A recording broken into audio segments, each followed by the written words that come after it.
Public dialogue and civic engagement are important. They play a role in improving the health and well-being of Texans across our great state. That's why Blue Cross and Blue Shield of Texas is proud to support Texas Tribune events like the conversation you're about to see. Thank you all for being here. Now, I should acknowledge that we're in Diego Bernal's district, only Diego Bernal is not here.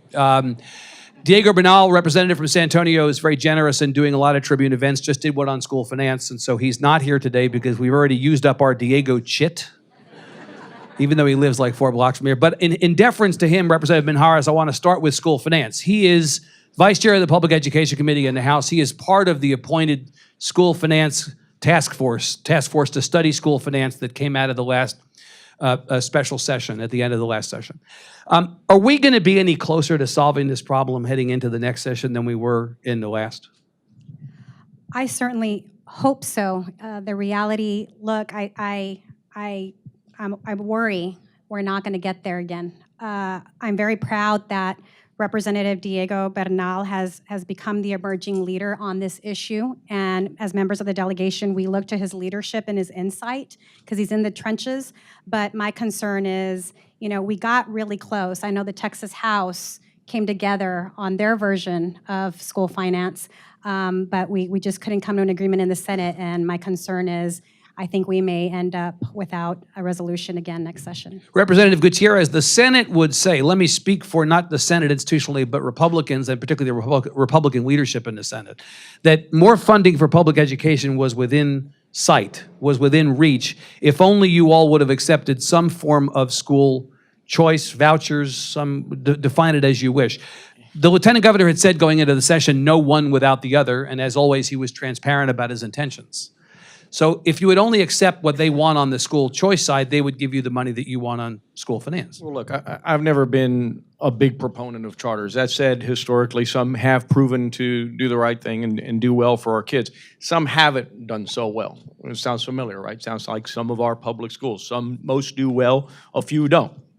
At the end of the day, I'm not so very certain that vouchers are a solution to this fundamental problem in education. And the fundamental solution is simply one thing, and it goes down to funding. It's not pulling yourself up by your bootstraps, it's funding. We compete with every other state in the nation, and we're at the bottom on funding, and by the way, we're close to the bottom on performance. Couple thousand per student spending below the national average. That's right. Right. And so you'll never get me there on vouchers. Are you convinced, Representative Gutierrez, that money is the answer? There are school districts that spend less than other school districts per student, or have less available to them to spend, that put better performance numbers on the board than some of the better funded school districts. So I'm convinced that money is certainly one of the most important issues. Right. In Bexar County, we have something particularly special and different and unfortunate, quite frankly. And it goes back to Brown versus Board of Education. We have 17 school districts in this city. 17 school districts, 17 superintendents, 17 police, 17 libraries. It goes on and on and on. And so we have to be able to allocate our resources better, at least particularly for Bexar County. Now, that might affect high school football some, but at the end of the day, we have to put our money where our mouth is and put our money where the children need it most. Right. The criticism, Senator Menendez, you know, of the current system is not only that it's a Byzantine system and that there's, you know, from the property wealthy districts, hundreds of millions of dollars in some cases. My hometown of Austin is sending $500 million to other places as part of the recapture component of the school finance system, but it's also concerned that the money that is being given to public education now may not be spent efficiently or wisely or on the things that it needs to be spent on. Will you stipulate that there can be some better efficiency in the way that money is allocated now? I've never seen an organization that couldn't be run better. Right. Starting with the Texas Senate, the Texas House, and government in general. Right. So I think it's hypocritical of us to say that we're not going to offer you the money that you need to run the place effectively. If you look at the growth that we've had in our schools on a per capita basis, and you take the time value of money, we are severely underfunding our public schools. Right. And so I think you know that your colleagues, probably your Republican colleagues in the House and Senate, both would push back and say the one thing that you are funding is growth. Well, You think that you're not sufficiently funding growth? No, I don't. 82,000 kids added to the public schools of Texas every year. Well, we haven't even made up for the cut back from 2011. 2011, right. Yeah, 2011. So how can we have to be completely intellectually honest and look at the numbers and measure apples to apples and oranges to oranges. And the thing is that we are funding some public schools more per capita than others. And the thing is, we're not giving a level playing field to all the schools. And so I think it's just wrong. It seems to me like we're trying to set them up for failure in order to make the vouchers happen. The state budget over 2 years is about $216 billion, I believe, in the last session, started on September 1st of last year. There is going to be a finite amount of money in any 2-year budget cycle. We're heading into one in which the costs of Harvey are probably going to eat into available funds even more than what you would normally see. Senator Menendez, are there things that you would be willing to stop spending money on to redirect to public education? Because the likelihood of there being new money is pretty small. You may have to play addition through subtraction. We have to stop immediately sending over the last 4 years, we've sent $1.6 billion for border security. You know, why would we need to spend $1.6 billion on border security, especially now that the Trump administration is offering to build a wall that we don't need? Right. So not only would I stop there, I'd send a bill to the federal government and ask them to reimburse us for the $1.6 billion so we could add that to public education. Representative Gutierrez, Senator Menendez sounds like a Republican in the Obama administration. It's the federal government's fault, and we're going to send a bill to the federal government. They have to pay us back for the money we've spent. Turnabout is fair play. Well, I mean, Jose's right. We spent $800 million a biennium, $1.6 billion down on the border. If you ask any border sheriff, they'll tell you, give me a fraction of that. We'll put up cameras. We'll do the things that we're doing in a very smart way to be able to stop the drug interdiction and stop undocumenteds coming into the United States. At the end of the day, it's not our job. It's the federal government's job to do that work. And we shouldn't be footing the bill for it. You argued that 4 years ago, or you argued that in the 2015 session, I should say, when the argument was Obama was falling down on a job, we shouldn't spend that money? Look, I mean, let's look at this historically. In 2009, President Obama gives us $16 billion. Did you hear Rick Perry say, hey, don't give us that money? No, he took it. He took that money, and what did we do with it? We plussed up public ed.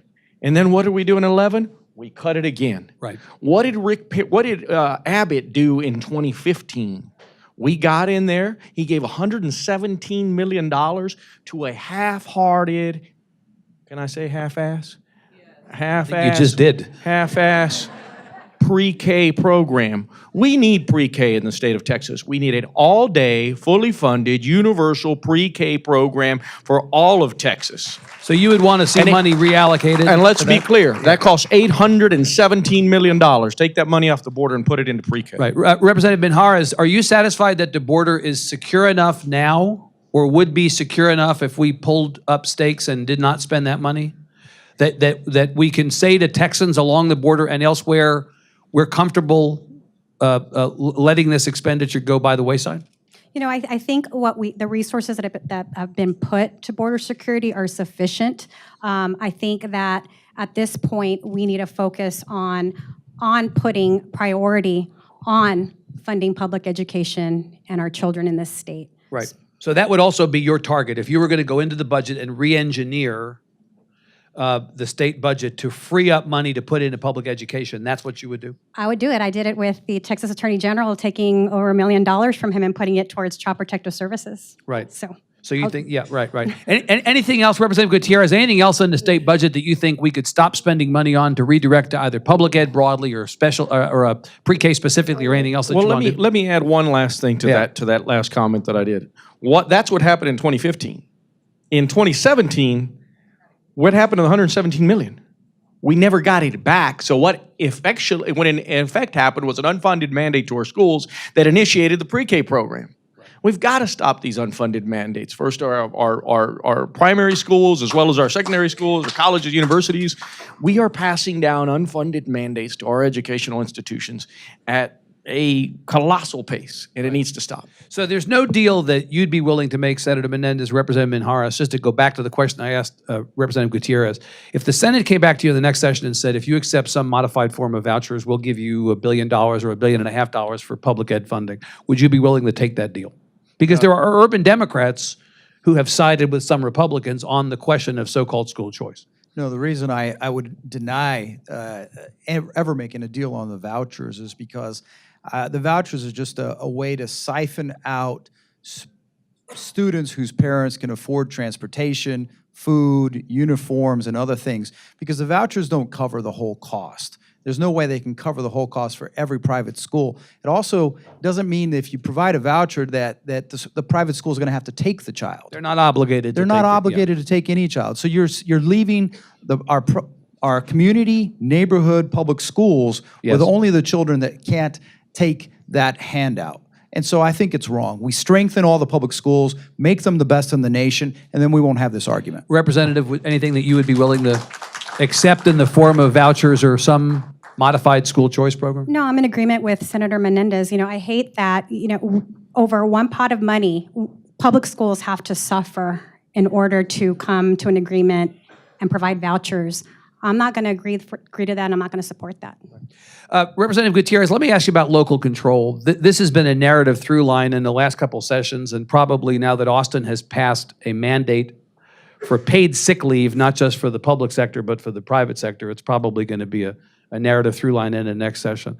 Do you think the state has a proper interest in regulating the decisions made by local officials and local voters? They'll argue that the states created the counties and the cities, and therefore they have purview over the activity of local folks. Or do you believe that the locals should actually control things, as local control would have you suggest? Well, I'll tell you this. I do believe that some issues should be controlled through the federal government and the state government, such as paid sick leave. I just think that that's an issue that fundamentally should have a broad and uniform interpretation statewide, rather than city by city being able to say, what we're going to do here. Now, so the Republicans come in next, Republicans come in next session and they try to overturn the Austin paid sick leave initiative. You're going to vote with the Republicans. Well, no, listen, that's not entirely what I said.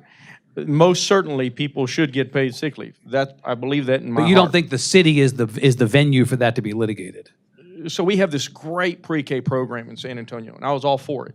But I believe that we should have a statewide universal pre-K program. Right. Just like there are certain pieces of legislation, like paid sick leave, which I believe in, but I believe that it should be uniform and statewide.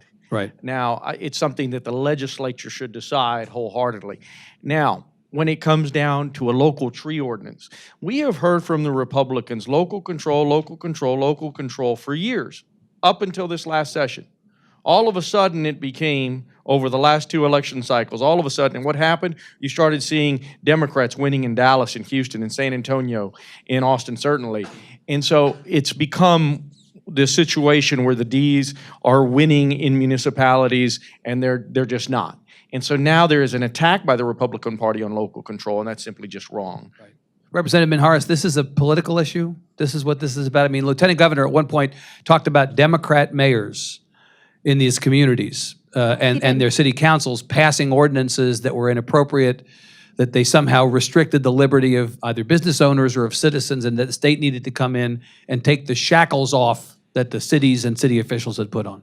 It has become political. He came out and made that known. But that's the importance of why the community needs to engage other members of the community to vote.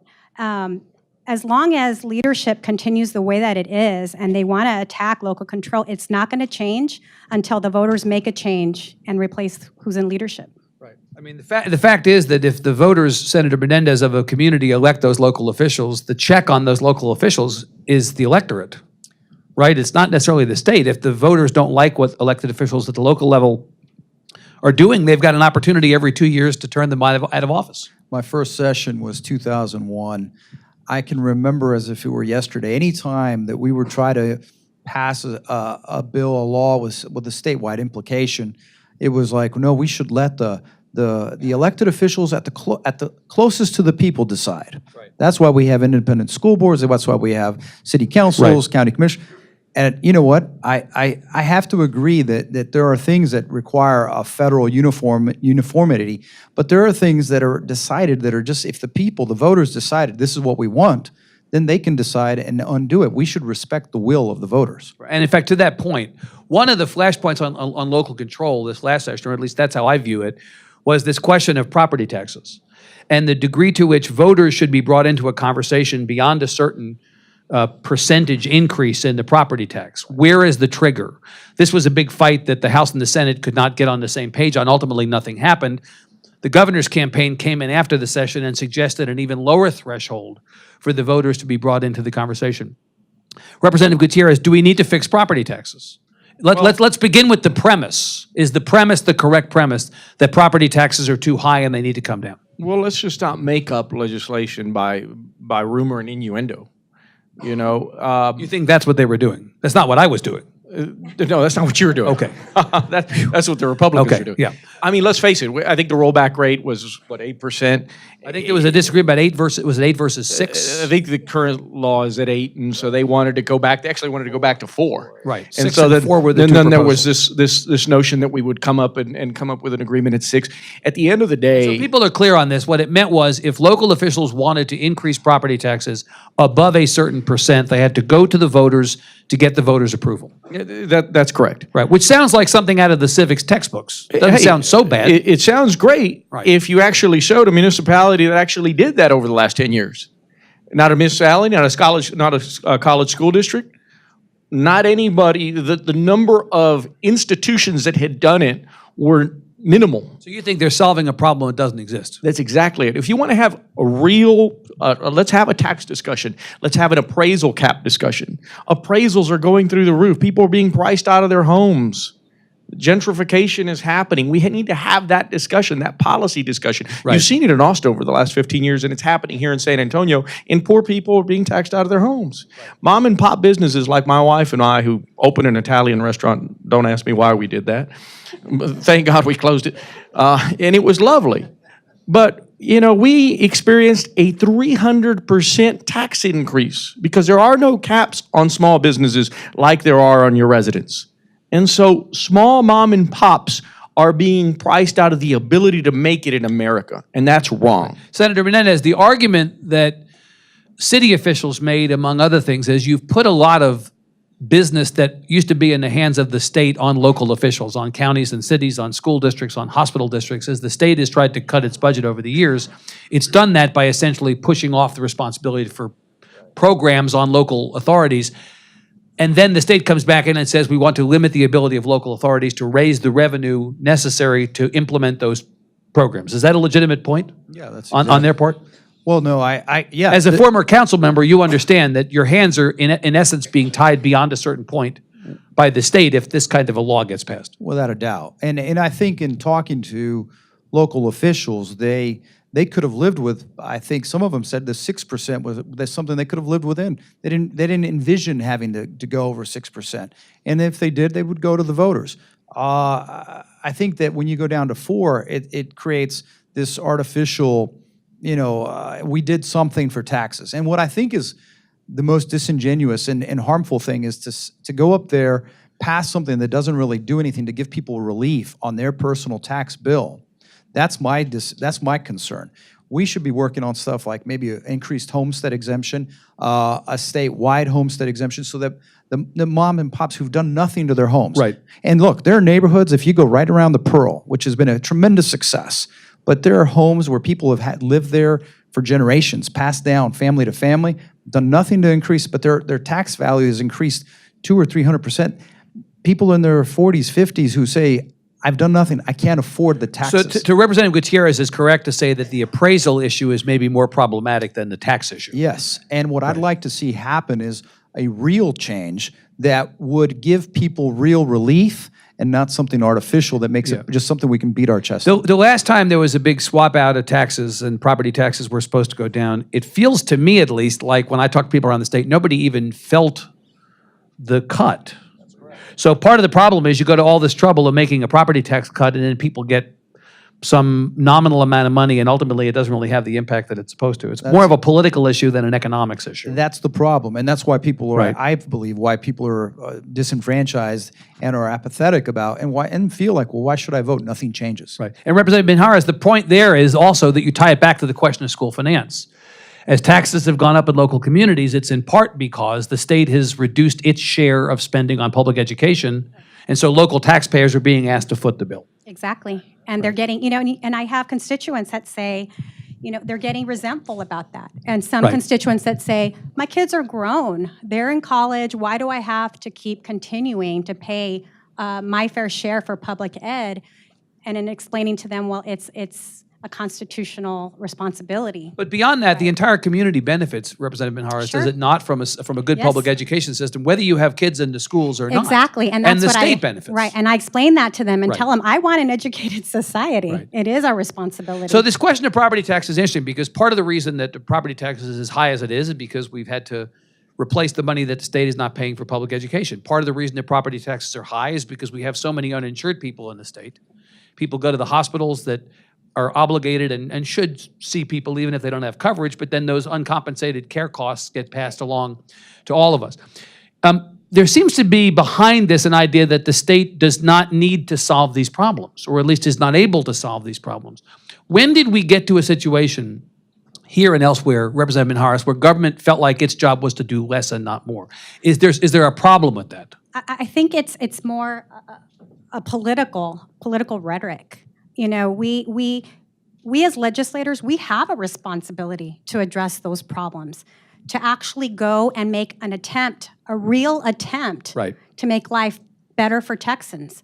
But now it's become more along political rhetoric, in terms of being against the Affordable Care Act. Anything wrong with small government? Yeah, Small government right. feels like something that everybody should want. We want government not to get in the way of our lives, right? Right, and and part of it, you can't even have a discussion on Affordable Care Act because it's, how dare you bring up Obamacare, and we're not even going to go there. And so, but we have a responsibility truly to be addressing these problems, and unfortunately, I know that we can do it. I know that we can do it. But hold on, before you leave that, you just said something about government shouldn't be in our lives. Well, this is the argument that is made by your Republican colleagues in the legislature. But hold on a Is second. that government should be small, so that government should be kept from getting in the way of our ability to do all the things that we want. But Evan, that's only when it's convenient to that argument. Because what does government have to do with what bathroom? Right. If schools aren't asking for help with what bathroom kids go to, then why are they interested in what bathroom?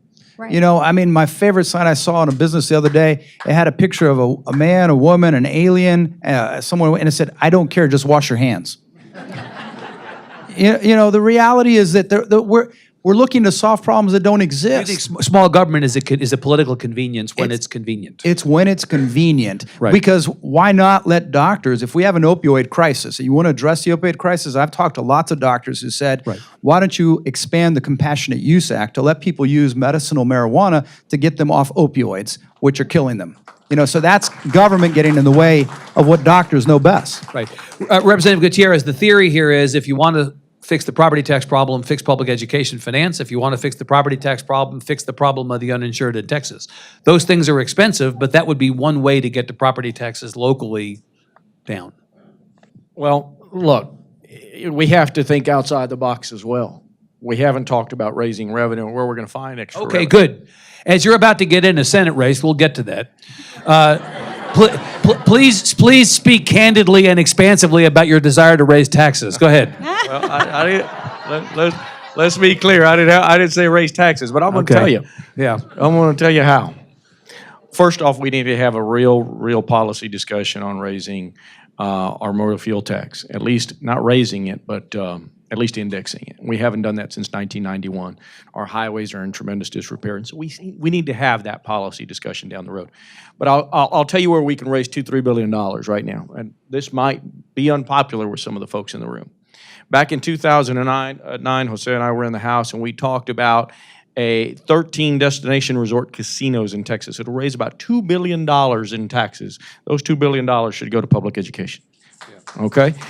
We lose $23 billion to every state around us that spends millions of dollars on lobbyists to tell Republicans we don't need casinos in Texas. I'm not this gambling advocate. I'm telling you there's $2 billion right there in taxes. You think we're losing money? Heck yeah, we're losing money. Why should I believe that the state would direct that money to public education any more than I was supposed to believe that the lottery would fix the public education problem? Well, you make me a senator and we'll make it happen. I don't live in your district. Hey, Evan. Yeah. So I filed that bill twice, right? Yeah. That's right. So the destination resort casino bill is a reality. That's the tree we should have planted 10 years ago. Yeah. Okay. Whether or not you or I could dictate exactly where that $2 or $3 billion goes to, it's almost irrelevant. You know what it would do, though? It would reduce that pressure on all of these conversations that we've had. And what it would do would be allow us to have $2 or $3 billion to be able to put into places like public education, universal pre-K. Are there enough members of this legislature who support gambling in principle that they would be willing to permit At this that? time, I don't believe there are, Evan, but Well, I think in the there House could there be. are. In the House, he says there are. Right. I think there could be. Do you agree, Senator Menendez, with Representative Gutierrez? He talks about indexing the motor fuels tax. He wants to raise the gas tax. Let me go from Gutierrez to English translation. He wants to raise the gas tax. No, it should be indexed. Well, but what's the effect of that? The effect of indexing, doing the right thing for our highways and for You want to raise the gas tax. releasing that valve, we need to index that gas tax. Okay, down that's the going to road. ultimately result in gas taxes being higher, whether it's indexed, whatever the pure-hearted rationale for it is. Do you want to raise the gas tax? You know, I'm not going to sit here and talk about raising anything without a full comprehensive discussion. Right. You know why? Because I get tired of us being willing to make tough decisions, tough votes, talk about raising revenue, and yet we don't put it in the places where I want it to go. And so I'm not going to talk about raising anything until I get some sort of guarantee about where it's going. Or the other side doesn't want to have a responsible discussion No. about it at all. Right, but you'd be willing to entertain it provided that that money was directed specifically to a thing that you thought needed more revenue. We should have a discussion Right. about it. At least have a Now, discussion. let's have another transportation discussion. Yeah. You know, last year we get saddled with this notion of SB4 that these guys have. Now if you get stopped, that they can ask you where you're from, okay?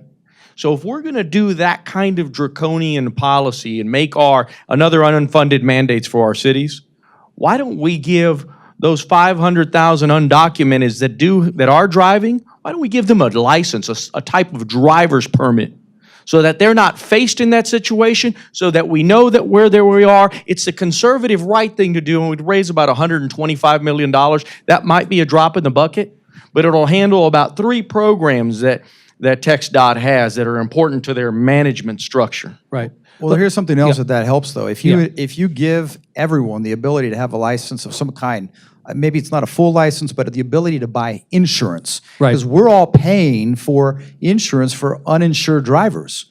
Our rates are subsidizing the uninsured driver. So it's ridiculous. I mean, we had Republican Chairman Brian Cook presented the bill to allow Right. undocumented people to have some sort of, and you know where folks are, and you know all these, but you know, it's just common sense measures. Representative Minjarez, you know that the objection to this and to many other ways in which the undocumented community would be brought out of the shadows and integrated into traditional services that the state and the government provide is all it believes is that people believe that it's a magnet for more undocumented immigration. The politics of the wisdom of it notwithstanding, we argue or disagree about that or whatever.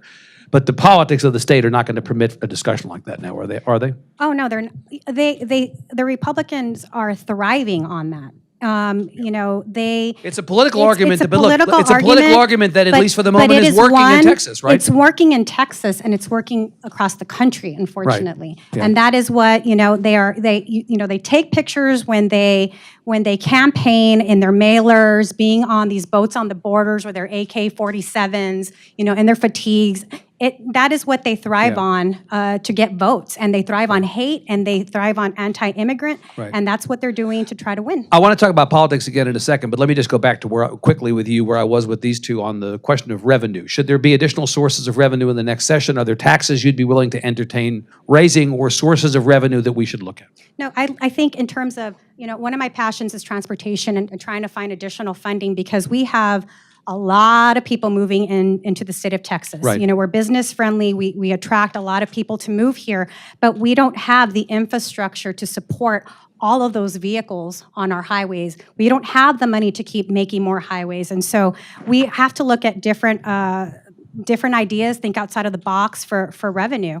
And so one of the things, I think we do need to have a discussion about the gas tax, whether that is even an option, considering it, when was the last time it was raised, like in the 80s? 90, 90s? I think it's 30, Yeah. it's almost And 30 with years ago. inflation, I mean, it's just not making much So, of an so impact. let's talk politics for a second. You are not on the ballot this fall. You had a Democratic opponent in the primary who you defeated. You have a Republican in the fall. Yes. You are not challenged in either the primary or the general as a state House member, but you've indicated a desire to be in the state Senate. Last time I looked, Senate District 19 is not available. So you've announced for a seat that is not open. Can you explain that, please? Well, look, first off, I want to say this, and I've never really addressed this openly or publicly. And I'm not going to get into any of the negative things that we've seen. But historically, Senator Uresti has done some great things for this city, and especially protecting our children. And so I think we all have to acknowledge that. And so every one of us can go down a wrong path or have a mistake. And so it is apparent that that's what's happened here. Wrongly, rightly, that's happened. And unfortunately, the ultimate conclusion to that is that the senator will have to spend a bit of time in jail, I'd imagine. But that's not what we're doing. We're focusing on the future, trying to sit down with good folks like yourself and folks in this community to try to find solutions to problems. Jose and I come from a background, and Ina spiritually comes from this background as well because she's always trying to solve problems. We don't always need legislation to do it. And Jose and I, our background is City Hall. And so we'd get that call, hey, go pick up my trash. Hey, our curbs we don't have any sidewalks down on the south side. What are we going to do about that? And so we have to get Texas back to this mindset. We have to get people, just like I solved a problem for the mayor at Veneta Seals out in West Texas. They had an H2S scare, so we had NIM Kid go out there and give them some training. We're asking Dishes to go out and give them some grant money to look at some grant possibilities for decon showers. Government is that. You know, I'll tell you, there was a fine man, historically. I want to ask you a question now. He said the legitimate object of government is to do for the people that for which they cannot do for themselves. Who said that? Diego Bernal. A little older than that. Okay. And a little deader than that. A fine Republican, Abraham Lincoln. Yeah.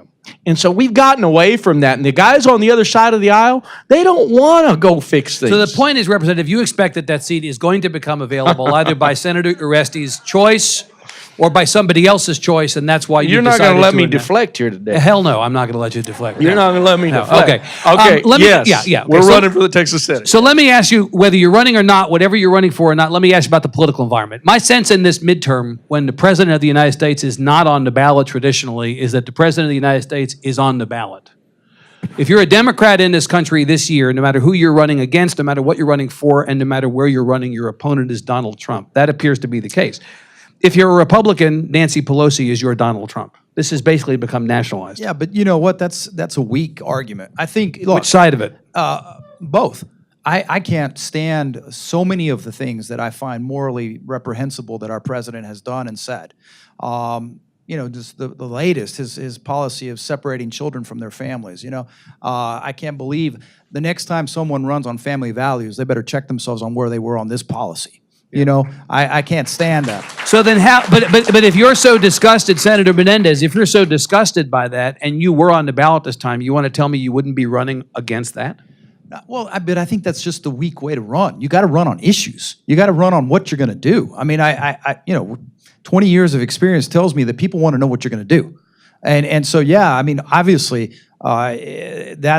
I have seen the politics of running against, I mean, still, I think there's some people still running against President Obama, you know, but I think that's ridiculous. I think, what are you running for? What are you going to do? Because I think we need to be, me personally, I want to be, like my colleagues here, my friends, Right. A party of solutions. I want to be an elected official who works on getting things done, Right. not just on what you're against. Representative Minjarez, the thing is, though, that the political environment that is a byproduct of what I'm describing potentially does redound to the benefit of Democrats, does it not? If they're, you know, in every midterm election, the president's party, all but two in the modern era, the president's party loses seats in state legislatures. We've already seen it in the last 18 months, and loses seats in Congress in a midterm election like this one. You benefit from the fact that Trump is in the White House in that respect. In that respect, but I don't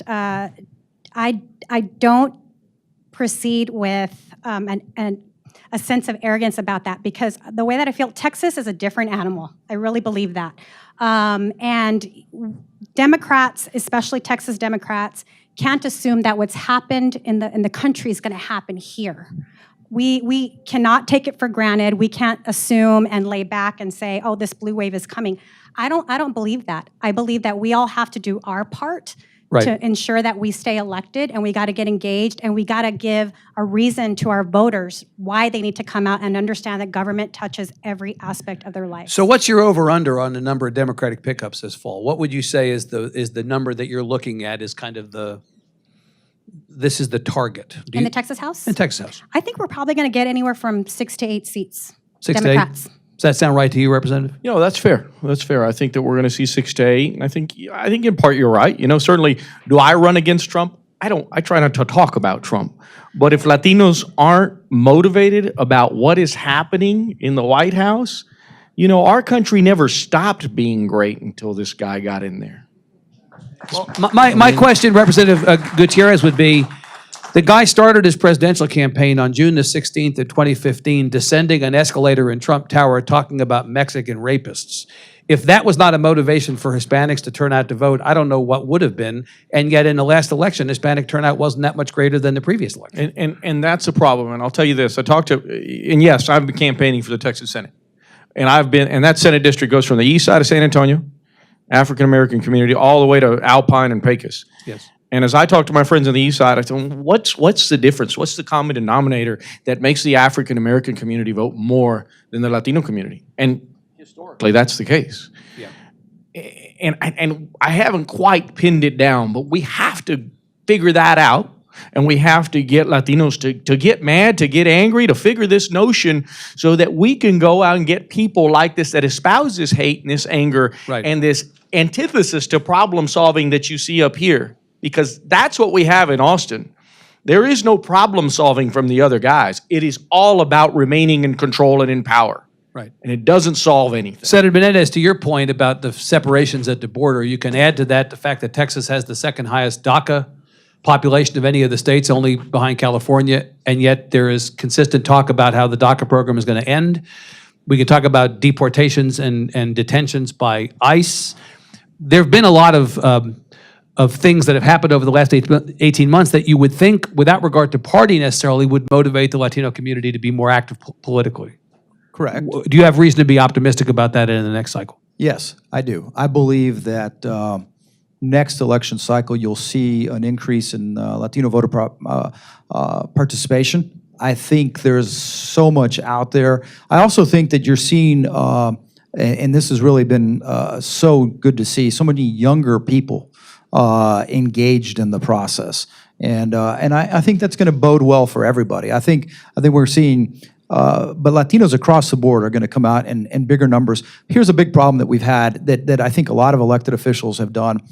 The Latino vote is not a homogenized vote. Correct. It's not just a one-party vote. It's not just a one-religion vote. Therefore, you can't just be pander or be disrespectful and try to say that one size fits all.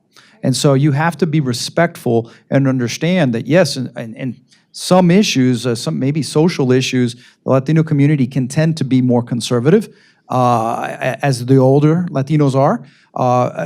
But you know, and we're not, and they're not all from the same country. Do you know what I'm saying? I mean, you know, Right. and so we have to be thoughtful in how we approach the Latino vote. And I think that the Latino vote is something, it's just like every other vote. You just have to talk to people on what the issues are and how they affect their family. Right, and Representative Minjarez, Governor Abbott, who is from San Antonio and spent a lot of time campaigning in San Antonio and in South Texas in the last governor's race in 2014 against Wendy Davis, won 46% of the Hispanic vote and won a majority outright of Latino men. Well, You'd think that if they, I mean, to Senator Menendez's point, it is not a monolithic vote. Right, correct. So I've been watching for some time. You know, I believe we were in session when he had a Latino leadership conference here, and then last month I believe he had block walkers going into the South Side, which is pretty traditionally Democrat. I mean, he's doing his part to go in there. He's not afraid to go into the Democratic areas of town and try to flip some voters. But you know, I think the senator said it. You know. Was pretty clear. You know, we can't take for granted that the Latino community is going to vote Democrat. There are Latinos that are pro-life, and because of that, they vote conservatively. Right. There are Latinos that are anti-immigrant. And so, you know, we can't assume that they're all going to come out and vote Democrat. So we all got to do our part in touching the voters and touching certain issues. Before we go to the audience for questions, I want to ask each of you to identify an issue that may not be on our radar screens now that should be top 3 or top 5 on the agenda of the legislature next session. You ask members of the legislature, what should we be talking about next session? Well, school finance, or you know, any number of things that are kind of like marquee issues. I want you to talk about something that maybe we're not thinking about, starting with Representative Minjarez and coming back down this way. Managed care. Managed care. So the way that the Health and Human Services Commission in Texas administers, I mean, we just had there was a major reporting project by the Dallas Morning News that was pretty eye-opening about the way in which HHSC operates. You think you all should be focused like a laser on that? We definitely should. I know that my committee, my Human Services Committee, is meeting on that next week. I know Representative Sarah Davis has called a hearing in her committees, and this is one that I think we're a bipartisan issue. Yeah. We both understand the need to address that. Can you take 30 seconds and explain in English to people who may not be inside the tent the magnitude or the substance of this issue? This is not simply about contracting problems. No, I mean there is. If you all get a moment, look at this investigation that was done by the Dallas Morning News. It's about 4 to 5 parts, and it talks about how managed care came to be, and it talks about the role of the HHSC commissioner at the time when there were violations by these insurance companies that didn't want to extend care to medically fragile children that needed it.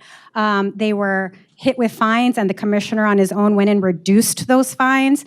Unfortunately, one child, fragile child, did not get the care that he needed after the parent was continuously fighting, explaining the need for this nurse, went through an appeals process, a so-called fair hearing, where it's not a fair hearing.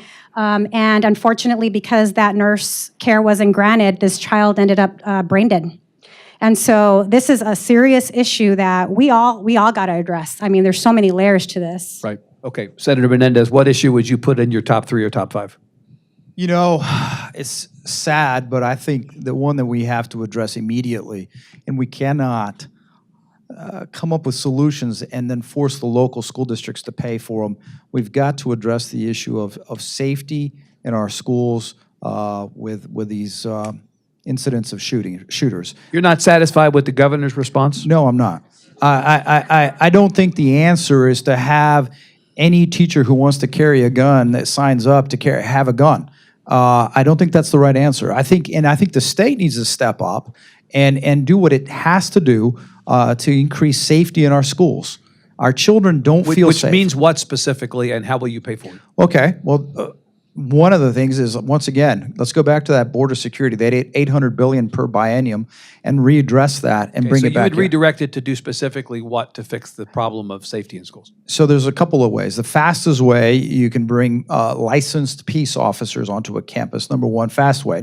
Better way, probably, increase those magnetic door locks so that where you could contain an individual. So immediately someone comes into the front, if that's where it stops, you can stop it there.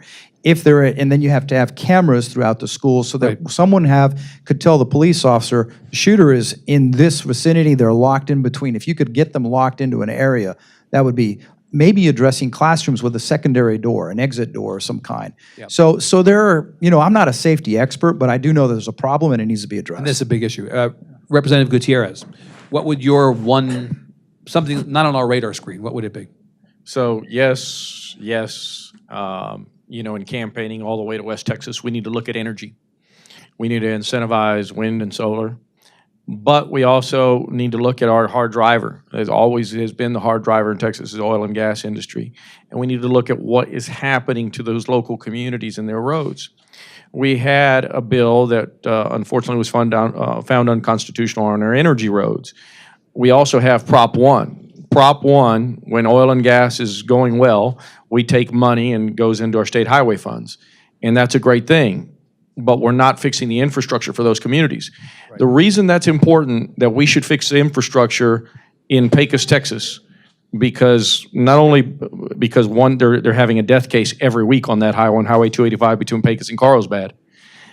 The reason we need to do that is so that we can increase that production while things are going well. Yep. Part of our infrastructure needs to be addressed statewide, not just transportation, but telecommunications. I'll tell you a funny story. I was stuck in Fort Stockton, about 70 miles east of Fort Stockton. My truck broke down. I was standing on the highway with my cell phone trying to find a signal. Yeah, in 2018, it's not that much better. I understand. But the thing about the transportation roads, the oil and gas stuff, there are people who believe that it's not the state that should be paying for those infrastructure repairs, that it's the oil and gas companies benefiting from all that production activity in these communities. They should be bearing some of the responsibility for the cost of that infrastructure investment. What do you think about that? I think a lot of those energy companies are willing to have that discussion, but at the end of the day, it goes back to that one fundamental thing that Abraham Lincoln said. It is the job of government to do that which people cannot do. Okay. We've got some time for a few questions here at the microphones. If anybody wants to jump up and ask, we'll ask that you ask a question. Don't make a speech in deference to time and to the other people in the room. We'd love to bring you into the conversation. Ma'am. Hi there. Hi. This is the first time I've done anything like this, so Okay. I guess I want to kind of piggyback on the school situation in regards to mental health, including addiction. Yep. What measures are you taking, if any, to help educate hospitals, law enforcement, to remove the stigma of untreated mental health, including maybe educating counselors at schools to Right. be able to identify problems with, like, maybe bullying or a person being in a Sure. untreated mental health state.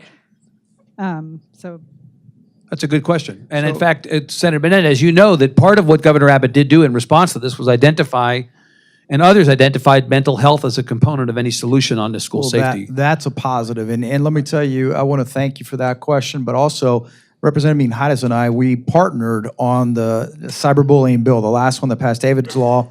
And in that bill, in the House, they were able to address and add some mental health components to that. One of the things that I realized over the last 2 years, 3 years, is that our counselors in our high schools aren't addressing people's mental well-being. They're just talking about where they're going to go to college and testing. They're not doing anything in terms of the mental health of the students. So if you want to know where we can redirect some of that, we need to be talking to these students and asking them how they're doing, what's going on. Just as we do a physical assessment before people can play sports, we should also be talking to them about and trying to look for the signs of mental health and taking the stigma out. We've passed a lot of mental health legislation, and I think we can do a better job. can I just add to that? Sure. Because I hear you talking about the security measures, which is, I feel, a good part, but we also need to go deeper to the underlying issues. I have one more question, if that's okay. I'm sorry, we've got other people Okay. lined up. I apologize, but Okay. thank you very much. Ma'am, I just want to get to as many as possible, so thank you. Ma'am. I'm Tiffany Smith, the Chief Executive Officer of the Texas Kidney Foundation, and I wanted to address the issue of chronic kidney disease in the state of Texas. There are 55,000 people on dialysis in the state of Texas at a rate of $89,000 per patient per year. 1 in 7 Texans have chronic kidney disease and don't know about it. It's one of the greatest health crises we face right now in our state, and there is no public dialogue about it. What can So the I'm legislature asking do you about guys, that? Yeah. Hey, we're more than willing to talk to you about what we can do, and that is get the awareness up Right. about chronic kidney disease. People need to know that it's directly related to diabetes and hypertension, and I know you all want to help us solve this problem. Well, I So could t- I tell could- us what your thoughts are Rep. on that. So I'll tell you right now, we're not doing a good job helping folks that don't have insurance. That's And we're right. just not. The state of Texas does zero to fund the federally qualified health centers. And so there's not grant money for the FQHCs. It all comes down from the federal government. We have to know, and you and I know that kidney disease, diabetes, those are all illnesses of the poor for the most part. I mean, Yes. and we have to do a better job. And it comes down to funding, it comes down to prioritization, and it comes down to making sure that we are working cross-jurisdictionally with our federal counterparts, our city counterparts, which fund Central Med, by the way, and do our part in the state of Texas to be able to do that better. And so And it with does come 20 down. cents on every Medicare dollar going towards chronic kidney disease, it's worth us talking And about that's the it. last piece I'll tell you is that when are we ever going to go get that Medicaid money that we deserve in the state of Texas? And Greg Abbott refuses to go do it. Window may be closing on that. Thank you. Sir. Thank you. I want to thank the panelists for their time here. I wanted to share my observations with my experience with property tax here in San Antonio. I've made at least 6 trips, and I've met with a number of people. Number one is my observation is they only increase the structures of all our properties, and their residential and commercial properties. I thought that was interesting, as high as 17%. We had a hard time this year to pay our property taxes because our main operation had about $250,000 increase in property taxes. And it was all based on the appraisal. So I go down to the office to figure out how do we survive this big increase. Oh, well, we have a payment plan. Well, the payment plan, I'm sorry to tell you this, they indicated that it's actually designed by the state of Texas. There's a legal law that says this is the interest rate we're going to charge. And if you go 6 months or 1 year in your payments, your interest rates go up as high as 17%. Yeah. So in my estimation is we're already hurting. Why the high interest rates? Why? Right. Because that's just like adding trouble on top of trouble. Question for these guys or just the observation? Observation and questions, maybe that's something that needs It's to be it's looked why at. we need appraisal cap reform, because businesses like yours, and you're in the dry cleaning industry, if I'm not mistaken, correct? How many people do you employ, Patrick? 356 people right now. You have 356 employees.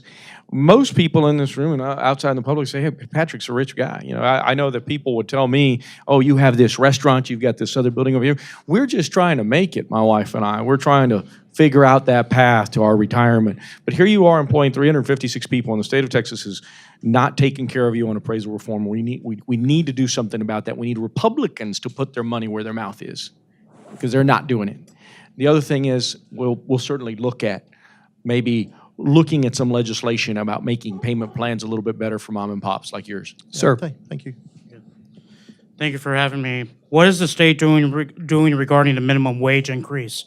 I am like 31. I have 2 part-time jobs, still live at Right. home, and I have a high-functioning autism. What can the state do something about that? Right.